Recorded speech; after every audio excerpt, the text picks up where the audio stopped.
Sino po ang importer nitong 6.4 billion na shabu? Hindi ko na po matandaan, ma'am, kung sino po yung importer niyan. As head of the BOC, nalusutan ka ng 6.4 billion na shabu, nakapasok sa bansa, that is equivalent to 604 kilos. Hindi ho ba quite strange yan na hindi nyo matandaan sino ang nagpasok nito sa Pilipinas? Your Honor, nasa akin na yung pangalan ng importer. So, I would like to say it now. Yung tinanong nyo kanina, Your Honor, kung sino yung nag-import.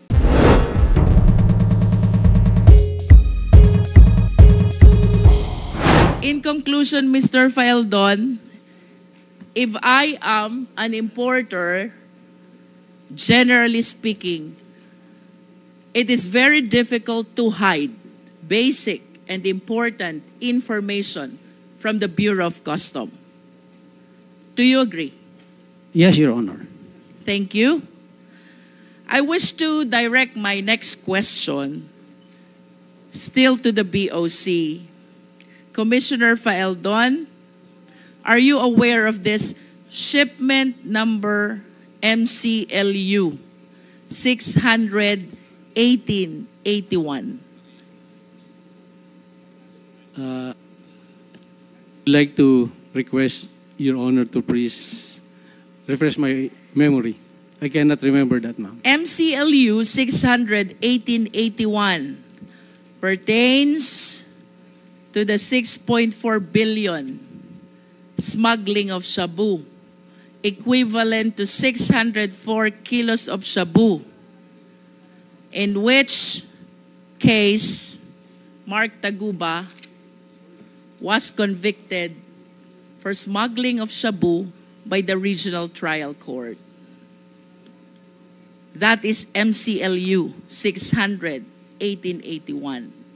Kanina po, Commissioner, you said, you admitted with the documents which are being required during importer's accreditation, walang kayang itagong information ang importer sa inyo. Now, the question is, sino po ang importer nitong 6.4 billion na shabu? Hindi ko na po matandaan, ma'am, kung sino po yung importer niyan. That importation has been a subject of a long court litigation. I understand, Commissioner, but this is an incident which really shook the BOC, especially during your term. Tama po ba yun? Yes, ma'am. If I may... And of course, the first question that you wish to be answered, considering na may nakapasok na 6.4 billion na shabu, sino ang nagpasok nito sa Pilipinas? I want to refresh your memory, Commissioner Faeldon. Walang makakapag-import without the importer's accreditation. You likewise said, what with the ample requirements which are being required from the importer, walang kayang itagong information ang importer from the Bureau of Customs. Now, we are talking about this specific shipment that pertains to 6.4 billion of shabu, which shook the Bureau of Customs and even your leadership of the BOC when this shabu was apprehended in the Valenzuela warehouse. Question, Commissioner. This is something na hindi mo dapat nakakalimutan. Sino po ang importer nito? I would like to be given time to check on who's the specific importer of that shabu, ma'am. But the sequence of that apprehension, I can relate to this court, If Your I Honor. may interrupt, Commissioner Faeldon, would you agree with me if I would say that as head of the BOC, nalusutan ka ng 6.4 billion na shabu, nakapasok sa bansa, that is equivalent to 604 kilos. Diba? The first question that will pop up in your mind, sino ang nagpasok nito? Because you are answerable during that time, at least being the head of the Bureau of Customs. I I find it strange that an incident as big as this during the time ay makakalimutan nyo po. This is something na hindi nyo dapat makalimutan because it casted doubt to your Your Honor, leadership as head of the POC.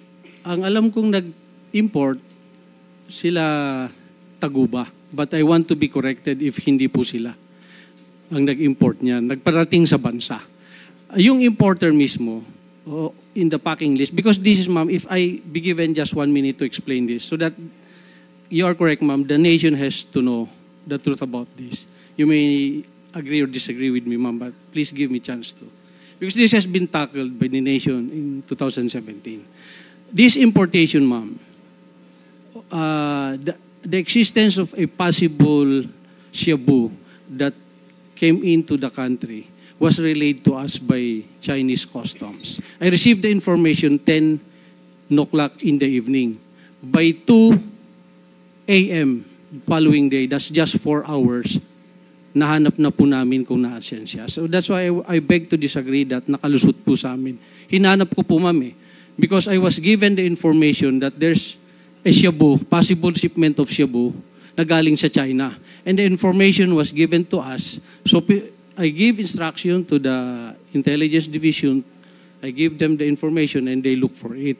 So that is how this shabu came in. At nahanap po namin, ma'am, not a single kilo went to the streets. I think yung sinasabing nalusutan, yes, I take the responsibility since 2017. But if you read the Customs Modernization and Tariff Act, there's a clear delineation of the tasking of the commissioner and the customs collector. And in that law, it's very specific that only the collector has the right to release shipments. So of the 38 ports, it is impossible for the commissioner to check every shipment. That's why it is delineated to them by the law. The verification and authority to release all those shipments does not rely on the commissioner anymore. It is now on the individual port collectors.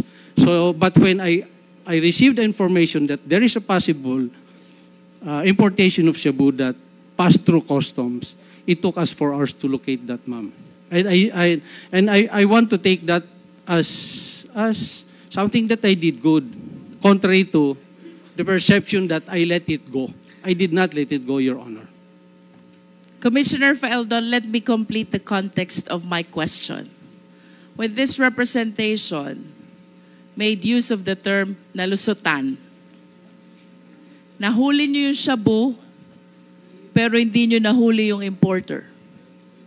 And today, I am asking you, sino ang importer? You cannot even say. An information which is supposed to be highly important because of the huge amount of prohibited drugs which were apprehended by you.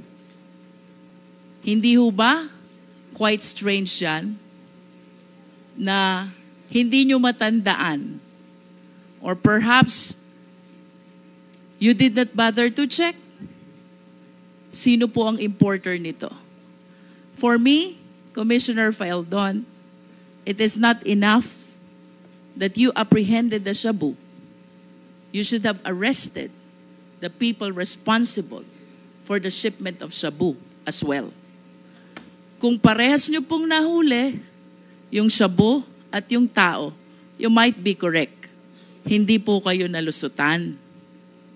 Pero nahuli nyo yung shabu, hindi nyo nahuli yung tao, I hope, with all due respect, you will understand why I use the terminology nalusutan ang BOC. Yes, Your Honor. So let me go back to my question, Commissioner Faeldon. Would you like to... Mr. Chair, in the indulgence of Congressman Luis Tro, hindi yata sinagot ni Commissioner Faeldon kung sino yung importer. Please tell us kung sino yung importer. I will tell you immediately after I get the name, Your Honor. I do not want to be saying person here na hindi pala siya. I want to make sure that siya po yun, sir. I am asking someone to... Then you do not have it even know verified right to me. now? You're not even sure right now? Ba, pambihira naman buhay ito. You should be sure right now. Kung nakahuli kayo ng ganyan, Hindi nyo alam kung sino yung importer? Sir, gusto ko lang sana ma-verify talaga, sir. Kasi Well, you I better cannot tell us remember later the on who. specific name anymore, sir. So, Because look, you'll be accountable to this. Nakahuli kayo ng shabu, inamin mo. Pero hindi mo alam kung sino yung importer. sir, within the day, within this hearing, I will name kung sino po yun, ma'am. I just want to make sure that Thank you, Mr. I will Chair. get Thank the you, correct name. Your Congresswoman Honors. Luis Ro. Yes. Mr. Chair, Yeah, please if I may proceed. continue. Sir, medyo naputol po tayo dun sa importers accreditation. Let me continue that line, Commissioner Feldon. Kung meron na pong importers accreditation, then the importer can actually start facilitating the process. Tama po ba? Yes, Your Honor. And what importation documents need to be submitted this time to the Bureau of Customs? There's a packing list that's supposed to enumerate the items and the quantities of these commodities to be imported from other countries. Aside from the packing list, sir, ano pong documents pa ang dapat isubmit sa BOC?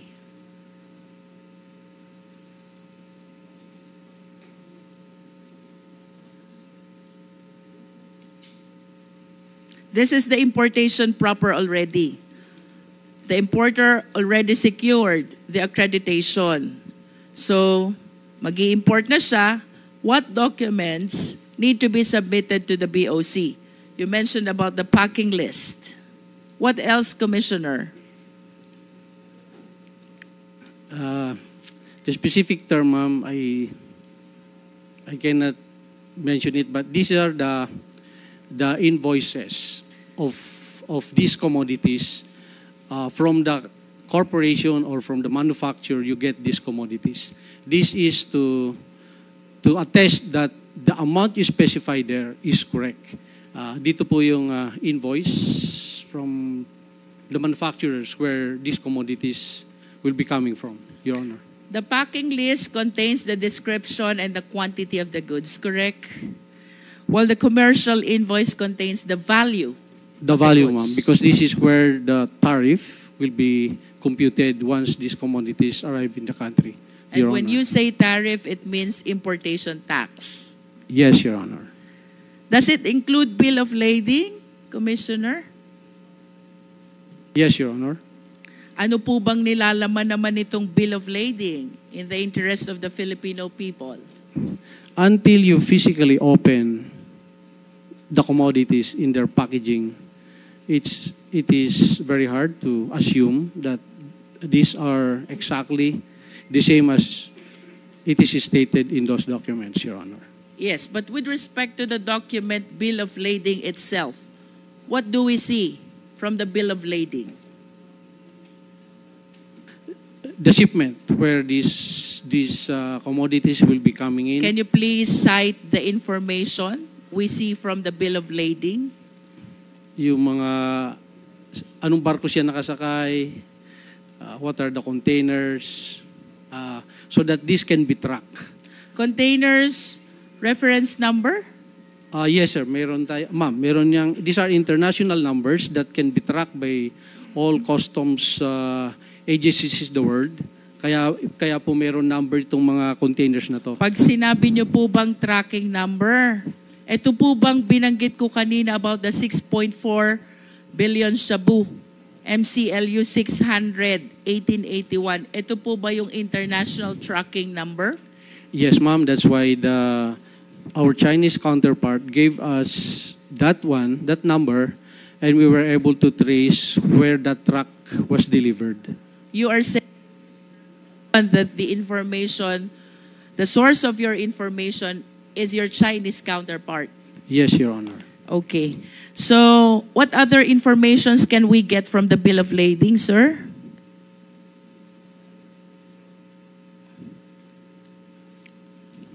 We have the international tracking number. I suppose we can see from the bill of lading the name of the shipper, the Yes, name ma'am. of the importer. The date that's supposed to the arrival of these How about commodities in the the country. country of origin, Exactly, ma'am. It's part country of of it. destination, Yes, ma'am. the port of unloading, Yes, ma'am. the consignee, Yes, ma'am. and the shipping line? Yes, ma'am. Can we determine through the bill of lading also the people facilitating the shipment here in the Philippines, apart from the importer? Like, for example, custom broker. The brokers. Pardon me, but I am not real particular if it's part, the brokerage is part of that, or it's a different transaction that a broker So will... you are not certain. You are not certain. If Yes, the ma'am. I'm not broker's very sure name whether is it's the indicated broker is also. included there. I'm not sure, ma'am. Saan po ginagamit, sir, yung special certificate or permit? This is among the documents which are being submitted to BOC. Saan po ba ginagamit to? Saan goods ito applicable?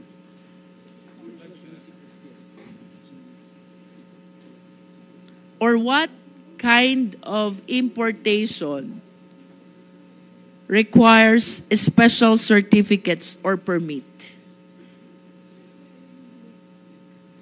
I think some government importation, For example po, the importation of some government requirements that does not require payment of tariff, they may have different and special importation permit, Your Honor. can we cite as example firearms and ammunitions if the Philippine government, for example, is importing some?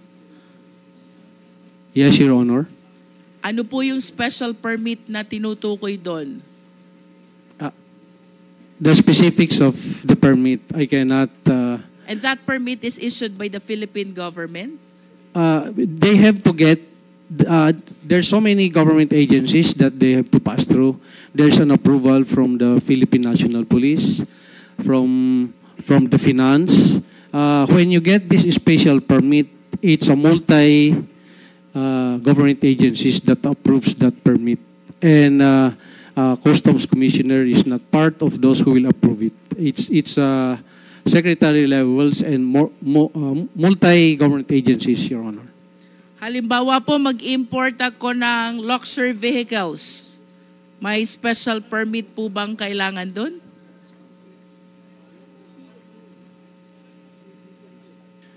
I would like to report back to you, ma'am, if importation of luxury is required to have a special permit. But second-hand luxury, not allowed, definitely, is, except when there's specific, I don't know if there's specific law that allows importation of second-hand or slightly used luxury, but I would like to revert back to you, ma'am, if importation of luxuries requires special permit, Your Honor.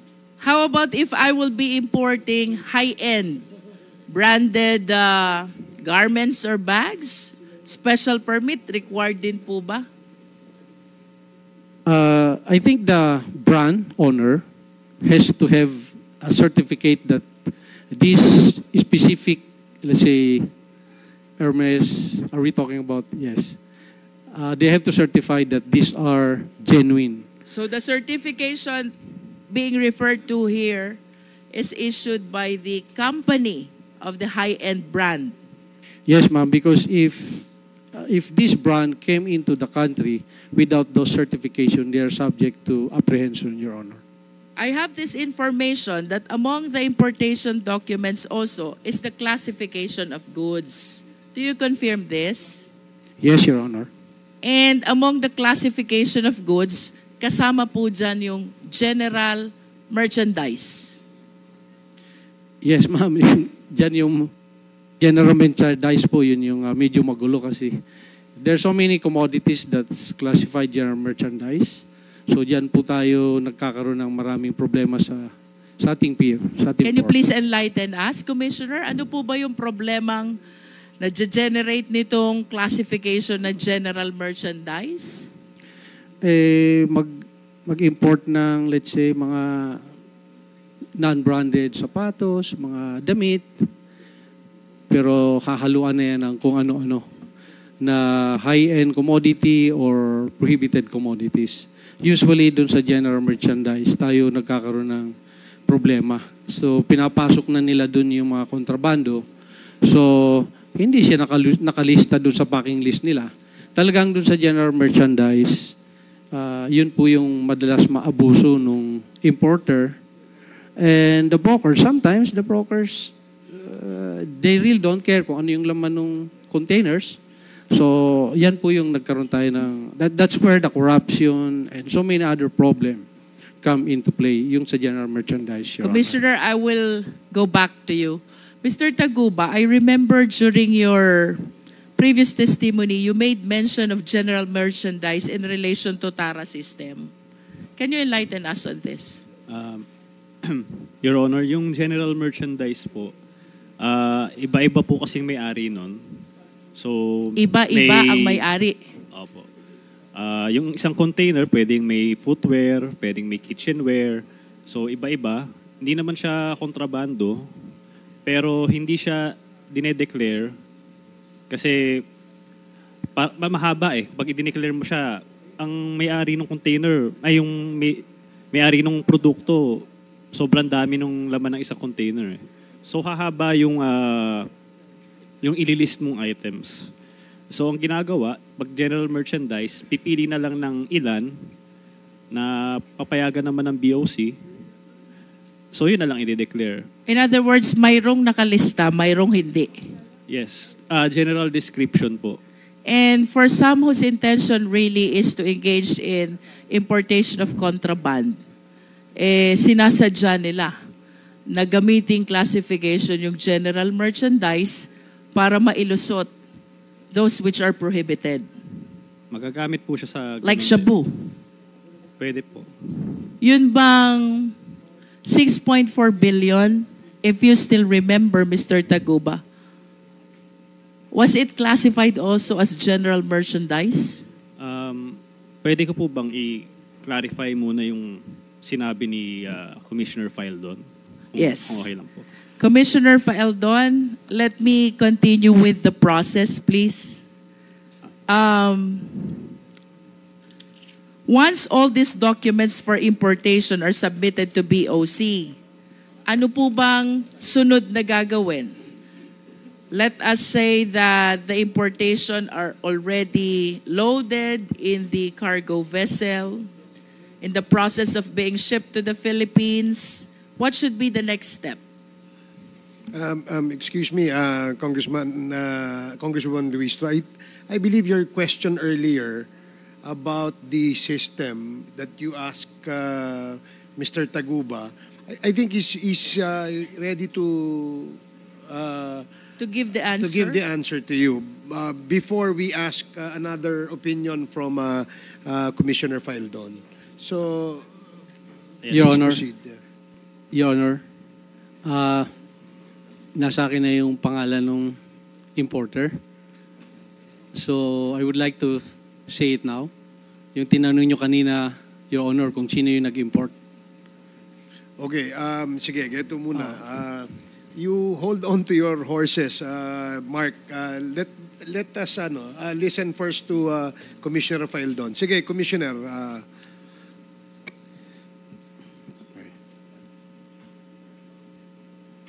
Yung importer po, ma'am, is a company na EMT Trading. EMT Trading. Yes, ma'am. And yung registered owner ay si Irene May Tatad. Nakakulong po yata ito ngayon, Your Honor. I would like Mr. Taguba to correct me if I'm wrong because I think siya yung I think he knows it. Okay, so sige. kung mali yung aking sinabi, I would... So, ang consignee dun sa importation na yon ay EMT Trading. Tama, Commissioner? Yes, Your Honor. Okay. The registered owner is Irene May Tatad. I'm sure Mr. Taguba may clarify this if this is wrong or not.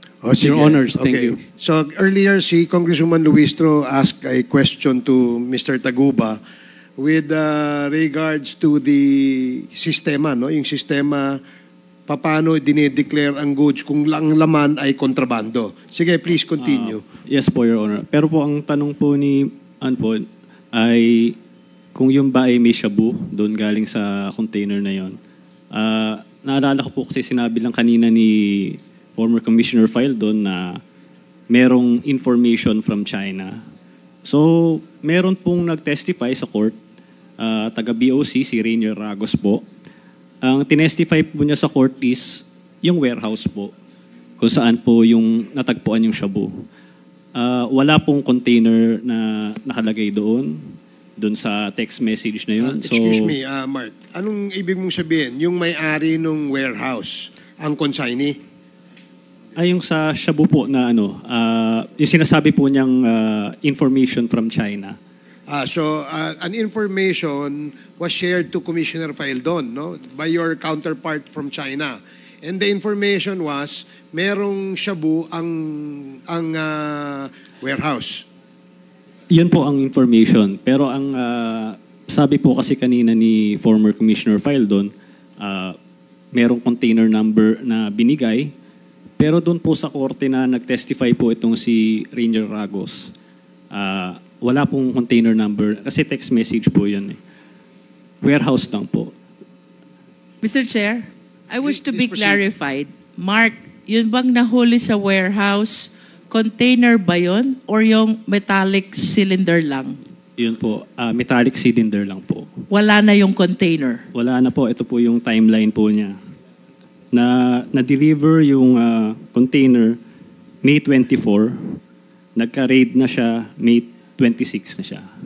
In other words, the other merchandise inside this MCLU 600 1881 were delivered actually to their respective owners. And it was the metallic cylinder only which was discovered in the warehouse in Valenzuela.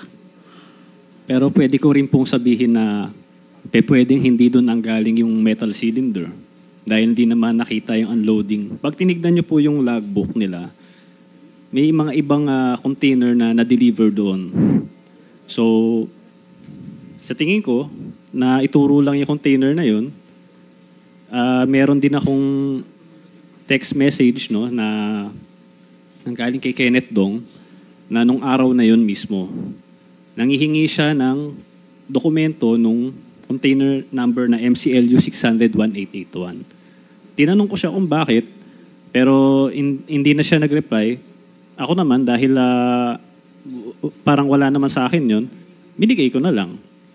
Ang duda ko kasi, yun yung naging dahilan kaya naituro yung container na yun.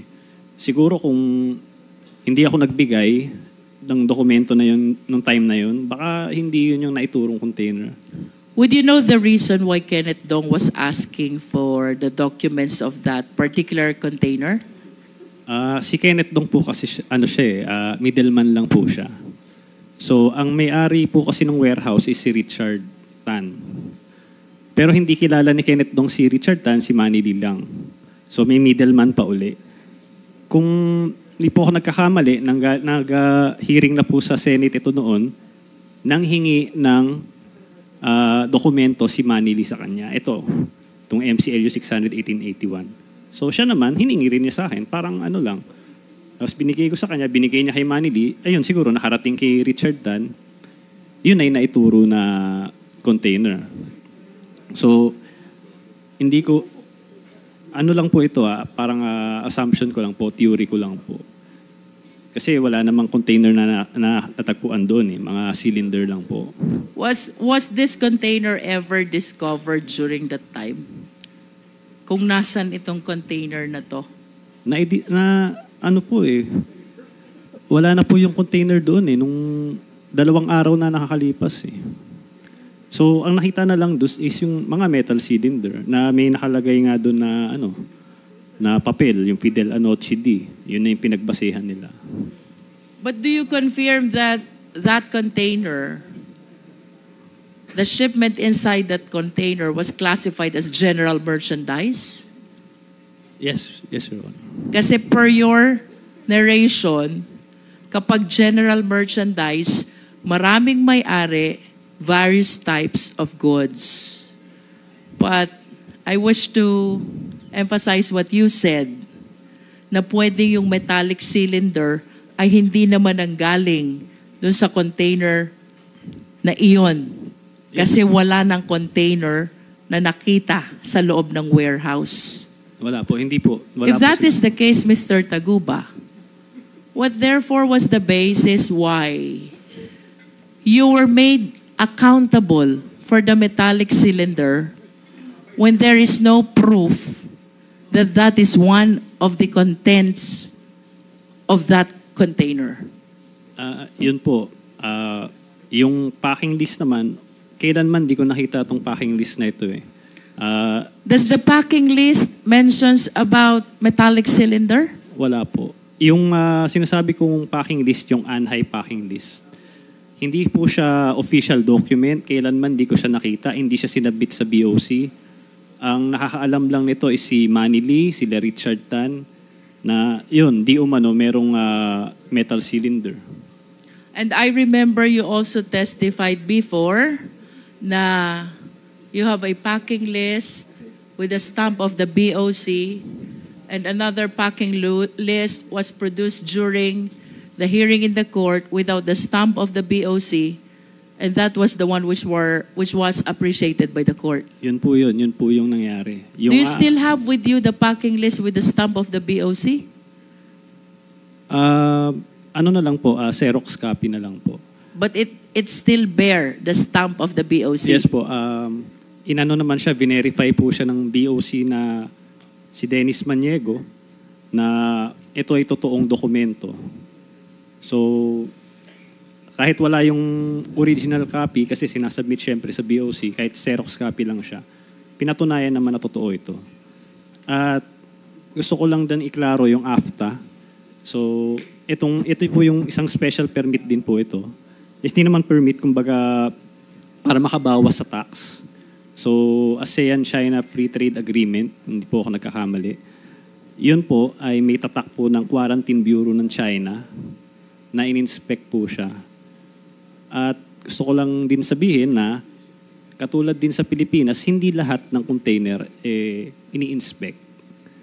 So, swerte rin siya at na-inspect siya. So, dapat talaga yung korte, nung in-assess niya, dapat pinanigan niya yung aming dokumento kaysa dun sa informal What do you packing list mean na yan. when you said swerte siya, na-inspect siya? Hindi po lahat ng container na-i-inspect. Ganon din po. Hindi ganon talaga. Sobrang daming container. So siya, na-inspect siya. Meron siya tatak ng Quarantine Bureau. Pinatunayan sa korte na totoo yun. Sa You're referring to this MCU 1881? Yes. Your Honor. Okay. And then? Sa kasamaang palad, ang pinanigan ng korte is yung Anhai packing list, na informal packing list na hindi naman sinabmit sa Bureau of Customs. So, yun, hanggang ngayon, inilalaban namin yun. Nag-motion for reconsideration kami with motion to inhibit. So, you anchored one of the arguments where you anchored your motion for reconsideration is the non-appreciation of the packing list with the stamp of the BOC. Yes. Pinaka number one po. Mr. Chair, may I continue? You have 2 minutes. 2 minutes.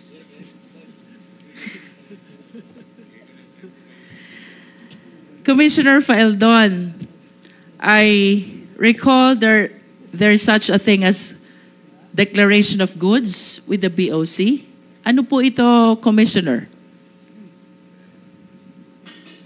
In paper, I think the declaration of goods is the packing documents where you specify there what are these commodities you're importing and the quantity of each commodity that you'll be importing. I'm sorry, sir, but based on my research, this is different from the packing list. So, what distinguishes a good declaration from a packing list?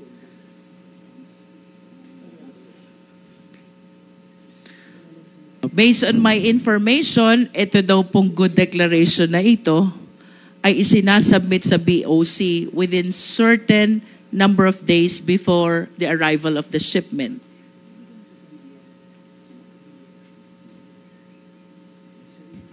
I would like to ask help from the expert if what's the difference between the two, Your Honor. I see.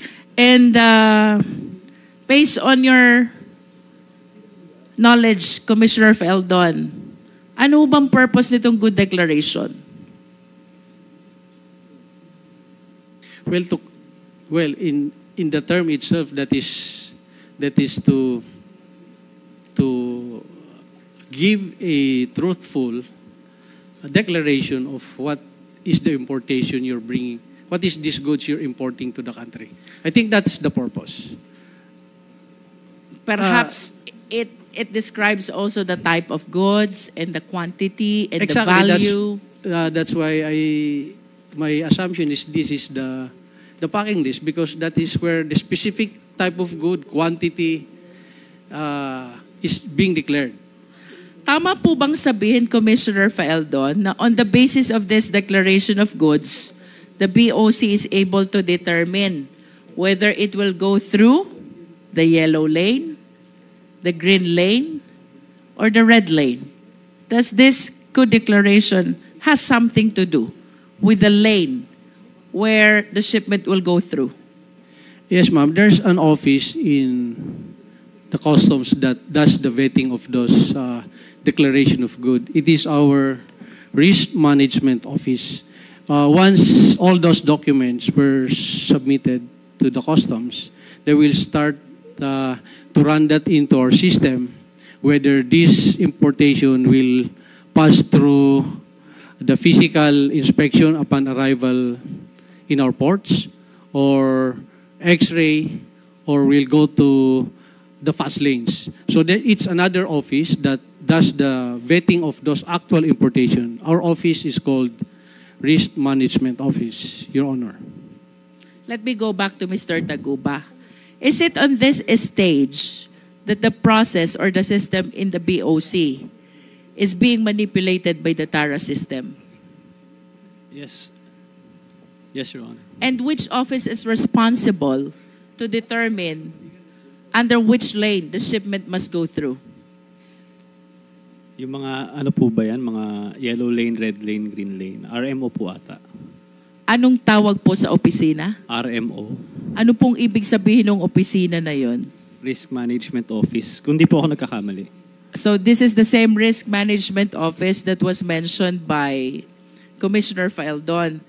Mr. Chair, considering the vital information, I believe, which can be shared by the RMO with respect to the alleged manipulation of this yellow lane, green lane, red lane in relation to the TARA system, I humbly move that we invite for our next hearing the head of the Risk Management Office of the BOC. Second, Mr. Chair. Okay, there is a motion to invite the risk management officer of the BOC, the head. Duly seconded. Any objection? Hearing none, the said motion is now approved. Mr. Taguba, kung ako mag-i-import ng firearms and ammunition, but I will be enrolling myself in the TARA system, alleged by you. So mapupunta ako sa green lane, exempted ako from document inspection, exempted ako from physical examination, malulusot ko ang firearms and ammunitions without knowledge at all of the BOC. Well, unang-una, hindi po ako papayag na magpasok ng ganyan. That is only an assumption. That is a hypothetical question. Pero, yes po, Your Honor. Yes, because you said the reason why you enrolled yourself to what you allege as Davao Group is to be able to avail of this TARA system, which, as described by Mr. Guban, has been existing in BOC since time immemorial. And the significance of this TARA system, kapag nag-green lane ka, exempted ka sa document inspection, exempted ka din sa physical examination. Do you confirm that? Yes, sir. Pwede ko po bang dagdagan yun? Hindi naman po, katulad po ng sinabi niya, time immemorial po, nandiyan na po yung TARA. Hindi po naman namin ginusto na pasukin yung TARA system na yan. Kaya naman ginagawa yan, siyempre, yung mga negosyante, kung makakabawas ka ng babayaran, gagawin mo. Lalo na kung itong mga nagko-consult, For some, yes. Ito pong But for nagpapakonsolidate. some, there is intention really to bring in contraband. Yung iba ang gusto magtipid lang. Pero yung iba, chances are, the intention really is to bring in prohibited items. Would you agree Yes. with me? Yes, Your Honor. Pero katulad po ng sinabi ko, paano naman yung mga maliliit na nagnenegosyo kung yung kalaban nila na nagnenegosyo din, dumadaan sa TARA system, sila naman hindi. Paano nila maibibenta yung mga produkto nila na hindi nila kayang tapatan yung presyo ng mga taong yun? That is just a portion of a bigger perspective, Mr. Taguba. I am more alarmed about the national security of the country considering the manipulation of the entry of goods inside the country. For the information of the Filipino people, based on the previous testimony of our resource persons, kapag enrolled ka sa TARA system, you avail of the green lane, exempted ka sa document inspection, exempted ka sa physical examination. Kung nasa yellow lane ka, exempted ka sa document exemption, inspection, pero hindi ka exempted sa physical examination. Is that correct? Yes po. At Yes, Your kapag Honor. red lane ka, subject ka both to document inspection and to physical examination. Yes po, Your Honor. Okay. Mr. Chair, so ko lang malaman kung sino yung naglagay ng mga ganung lane. Yung ba ay due course ng customs o sino ang naglagay nun? Yung red lane, green lane, BOC na po makakasagot po niyan. ang BOC na mga kugot nun. Hindi ko po alam. Okay, Commissioner Peldon, ano po yung sinasabi ni Mr. Taguba na red lane, green lane? Ano po yun? Those classifications, hindi lang po yan peculiar sa Pilipinas. Annually, there's a annual Director General's Conference of all customs chiefs in the world. And these are the best practices that has been agreed upon to do. When I assume, matagal na po siya doon. Ibig sabihin, you confirm na merong ganong classification. Yes, sir, but I would like to disagree on some of the requirements stated by one of our speaker here that when you pay TARA, nasa green lane ka. I would like to disabuse that because there's stringent requirements before you go there. Most of these corporations that are there, these are international corporations who have proven their honesty in importing commodities. You cannot be importer today and be at the green lane tomorrow. So, I Commissioner Peldon, you affirm, you confirm that there is a TARA system. Yes, Your Honor. I believe There in is, that. oo. Yes, Your Honor. And you believe that to be legal. Pakiuli, sir, di ko na kuha. Do you believe that to be legal? It's The criminal. TARA system is legal. It's criminal, Your Honor. It is illegal. Yes, Your Honor. Illegal yan. Yes, Your Honor. But you know that there is. Of course, And I you know, did Your not Honor. do anything to stop it. I did a lot, sir, Your Honor. What did you do to stop the TARA system? Ang una-una, During sir, your time. yes, sir. In my small time, there, a little over 1 year, in my first week of stint, I requested all the importers and brokers and appeal to them because I agree with your honors that this is since immemorial and we've been losing maybe trillions already. Because wala nagbabayad eh. Si Mr. Tagupa sinasabi niya gusto makabawas eh. Ang samang pakinggan eh. Kasi ginugulangan mo na kagad yung bansa eh. Gusto mong kumita, so bawasan mo na kagad yung tariff na babayaran mo. Talagang hindi pwede yan. So I appealed to them. Then after 2 months, unang meeting namin, these are thousands of brokers and importers. I appealed to them na maawa naman kayo sa bansa natin. Yung binabayad yung buwis, para sa atin yan. The second is dun sa trade center. I think more than 2,000 attended. Pero ganun pa rin, sir eh. Talagang embedded. Marami talagang importers and brokers na gustong kumita. So I started vetting kung sino tong mga airing. That's why we came up with that 4,000 na dinlist namin. Nagalit sila sa akin, of course, but lahat tayo, sir, naglilingkod sa bayan. So, sinasabi nga niya, gusto makabawas. Yes, makabawas sila sa kanilang binabayaran, pero yung taong bayan yung nalulugi dyan. So, I think, as far as they are concerned, hindi nila ako nagusto kasi 4,000 nga tinanggal ko sa listahan nila eh. So, those are the process na ginawa ko, Your Honor. Talaga pong... Commissioner, ang sinabi ni Mark Taguba, gusto nilang makabawas, kaya sila yung nagpupunta roon sa classification ng lanes. Tama ba ako, Mr. Taguba? Pwede ko po bang sagutin yung sinabi? Go ahead. Sige po. Sagutin nyo. Yung sinasabing makabawas, unang-una, hindi namin gusto magtara. Yan naman hindi papansinin yung dokumento mo. Pag-i-explain muna sa amin, ano ba yung TARA system para sa kaalaman ng taong bayan? Ano ba talaga ang TARA system sa Bureau of Customs? Lagay ba yan? O ano ba yan? Lagay po. Grease money po ito, TARA. O ibig sabihin, the TARA system is grease money.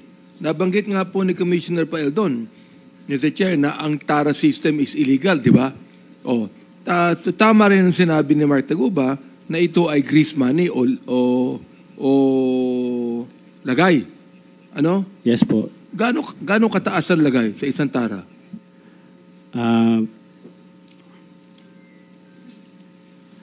Maabot po ng 10,000 kung di po ako nagkakamali. Per container? Per container. Depende po sa opisina. Anong gusto mong ipaliwanag kanina? Gusto ko lang ipaliwanag na sinasabi niya na yung mga nagpaparating ng mga produkto nila gusto makabawas kaya nagtatara. Unang-una, hindi nila kailangan magbigay ng tara kung maayos yung BOC. Kung inaasikaso yung mga papel at hindi kailangan magbigay ng buwis para lang asikasuhin ka, walang magbibigay ng tara. So, sabi nga ni Jimmy Guban dito, time immemorial, nandiyan na yan. So, dapat ang ano dyan is yung tara, kung wala yan, yun yung pinaka-problema eh. Hindi kailangan ng mga nagpaparating ng mga produkto na may tara. Kaya sila nagtara kasi yung mga kakompetensya nila, mas mababa yung binabayarang buwis. Paano ka makikipagkompetensya sa kanila kung mas mababa yung buwis nila? Commissioner Peldon, kanina nabanggit mo na nababawasan yung ibinibigay sa bayan, no? Itong tara, hindi naman sa bayan ibibigay ito sa bulsa eh. Di ba? Yes, Your Honor. Sa bulsa na ibibigay yan eh. Yes, So, Your paano Honor. mapapaliwanag mo sa amin ngayon na nababawasan yung ibinibigay na dapat na ibigay sa bayan natin? Tama po kayo, sir. That's why yung first meeting ko sa kanila, this is exactly how I appealed to them. Kung meron kayong alam na airing BOC officer na tumatanggap ng tara, ay pwede nyo bang ireklamo, pumunta kayo sa opisina namin at ibigay nyo sa amin yung pangalan.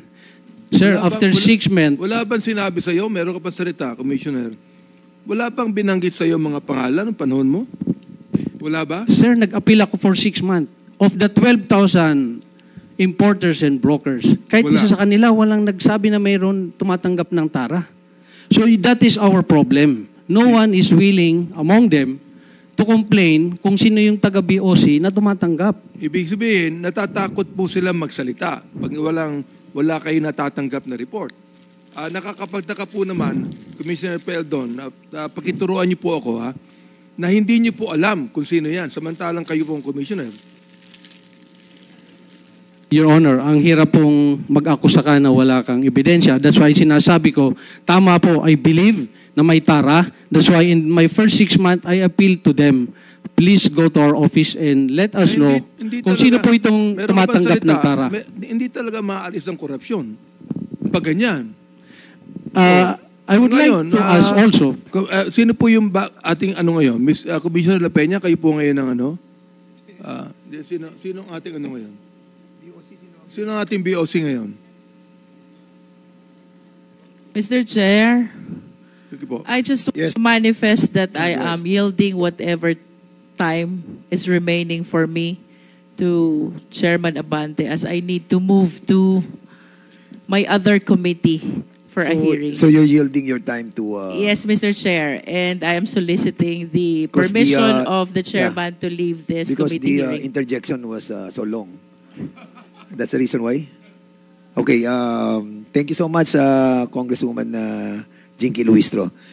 You can proceed. Mr. Chair, that was not Co-chair. actually interjection. It was actually Commissioner Mr. Chair, Congressman Luistro Mr. Chair. has already this one is very Yes. short, really. This one is very short, just to wind up.